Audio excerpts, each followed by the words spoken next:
Mesa da Palavra, reflexões para o Evangelho do 12º domingo do tempo comum. Quem é Jesus para mim? O homem seguia um grande líder. Apreciava o seu jeito, gostava mesmo de estar junto dele. Com isto foi se acomodando e nem se preocupava em conhecê-lo de uma maneira mais profunda. Deixava-se conduzir sem ter um olhar crítico. Por isto, nem reparou que ele o levava para lugares que definitivamente jamais desejara ir. Não atentou para o fato de que, para se seguir verdadeiramente a alguém, é preciso prová-lo, conhecê-lo profundamente e a sua proposta. O que ele está me propondo? A liturgia da missa deste domingo nos traz um grande questionamento. Pergunta a qual nenhum de nós pode fugir. Com certeza, todo batizado, ao assumir o seguimento de Jesus, se depara com esta indagação. Não dá definitivamente para se ser discípulo missionário sem tê-la respondido.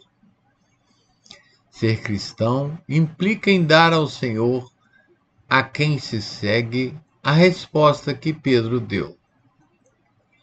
Não se dar essa resposta é semelhante ao homem da nossa historinha de hoje, que segue a uma pessoa ou a um grupo sem saber para onde ele está indo e para que finalidade vão sendo reunidos.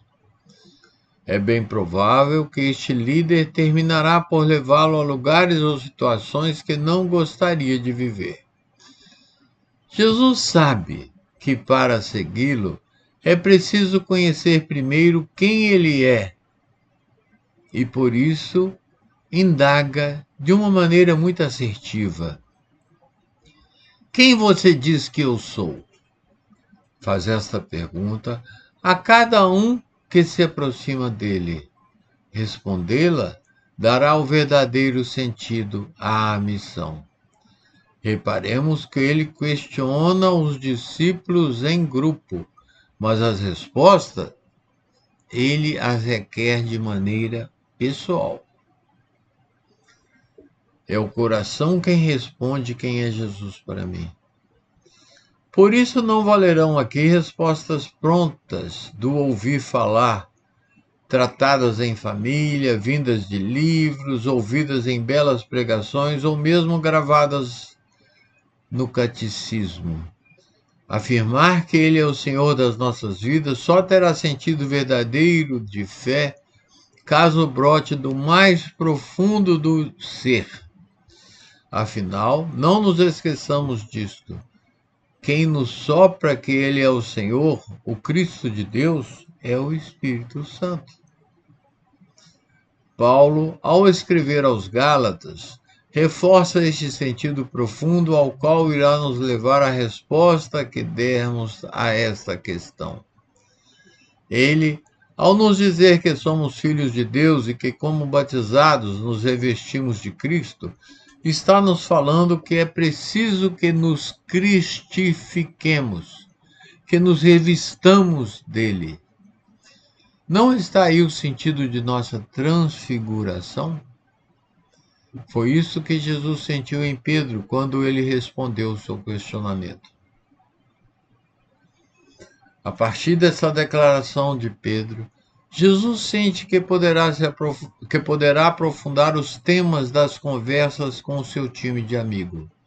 Afinal, se Pedro lhe diz, diferentemente do que pensa o povo, e com seu silêncio os discípulos se colocam de acordo, que ele é o Cristo, é porque já compreenderam que o Messias não será um mero libertador humano. Esse novo passo, que os conduzirá para um nível mais alto, se dá em seguida. Sentindo a firmeza da declaração de Pedro, Jesus aprofunda a conversa. Partilha agora com seus companheiros o breve futuro de sofrimento e morte que experimentará. Paixão esta que também é mencionada pela primeira leitura na profecia de Zacarias. Essas coisas mais densas dizem respeito às consequências que a resposta pode trazer embutida.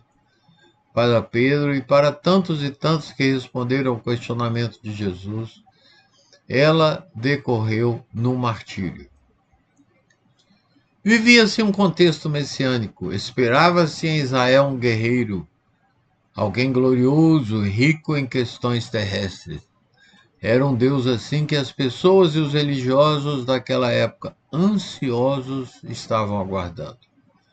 Até os amigos de Jesus tinham essa expectativa. E veremos mais adiante nos evangelhos que haverá entre eles recaídas nessa imagem gloriosa de um Deus humanamente forte. Quem sabe, caiba aqui uma breve parada para refletir que tipo de Salvador também eu busco hoje. O trecho do Evangelho de Lucas começa nos dizendo que Jesus e seus discípulos se retiraram para rezar. É nesse clima de retiro, afastados da correria e dos apelos do mundo, que o Senhor questiona seus amigos e que eles, em seguida, o respondem. Este é um detalhe importante para nos fazer refletir sobre 3 pontos.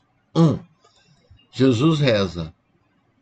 O Filho cultiva a intimidade com o Pai e o Espírito Santo. 2. Ele faz isso não como catequese, como se fosse para nos dar o exemplo, mas porque precisa deste contato. Necessita alimentar a relação de amor na Trindade. 3. Trata-se de uma oração comunitária. Seus amigos estavam com ele. Trazendo a cena para a vida de hoje, vale questionar a quantas anda a minha oração. Não existe cristão que não reza. É na oração que ele nos fala e que nós o escutamos. Não orar é andar às escuras, sem nenhum contato, se colocando distantes daquele a quem seguimos. E para mim, o que significa a resposta que dou ao Senhor? O que na minha vida não está alinhado com o que lhe digo e que por isso precisa de uma mudança de rota, uma conversão? Não estamos prontos. Somos seres que estão sendo criados. Nunca nos esqueçamos disso. Responder a essa questão de Jesus significa um passo a mais que dou na minha criação, uma passada importante no meu crescimento. A resposta me faz mais adulto na fé e mais comprometido com o reino de Deus. Não responder ou dar uma resposta diferente daquela de Pedro significará que ainda não experimentei em profundidade na minha vida o Senhor. Pistas para ajudar a nossa reflexão.